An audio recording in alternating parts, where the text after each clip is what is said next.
12वीच्या परीक्षेला बुधवारपासून सुरुवात झाली।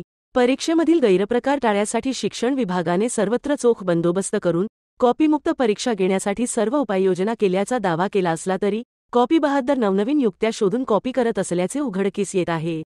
असाच एक धक्कादायक प्रकार अकोला जिल्ह्यातील पातूर शहरातल्या शाहबाबू उर्दू हायस्कूल इथं 12वीच्या परीक्षा केंद्रावर घडला आहे। यात चक्क भावाने पोलिसांचा गणवेश धारण करून या केंद्रावर रुबाबाने आपल्या बहिणीला कॉपी पुरविण्याचा प्रयत्न केला। बहिणीला कॉपी देण्यासाठी परीक्षा केंद्रावर तो इकडे तिकडे फिरू लागला। तेवढ्यात पातूर पोलीस स्टेशनचे पोलीस निरीक्षक किशोर शेळके हे आपल्या ताफ्यासह या परीक्षा सेंटरवर बंदोबस्तासाठी पोहोचले असता त्या पोलिसाची एकच तारांबळ उडाली। वरिष्ठ अधिकाऱ्यांना पाहता त्या अनुपमने त्यांना सॅल्यूट ठोकला, परंतु पोलिसांना त्याचा सॅल्यूट पाहून त्याच्यावर संशय आला।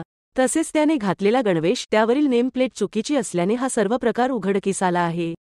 पातूर पोलीस स्टेशनचे पोलीस निरीक्षक किशोर शेळके यांनी त्या पोलीस असलेल्या अनुपमची अधिक विचारपूस केली असता हा सर्व प्रकार पोलिसांच्या लक्षात आला। पोलिसांनी त्याची चौकशी आणि झडती घेतली असता त्याच्याजवळ इंग्रजी विषयाची चिटोरे सापडून आले आणि सत्य समोर आले। या प्रकरणी पोलिसांनी अनुपम विरोधात गुन्हा दाखल केला असून पातूर पोलीस या प्रकरणाचा पुढील तपास करीत आहेत। जनशक्तीचा बुलंद आवाज म्हणजेच रत्नागिरी खबरदार।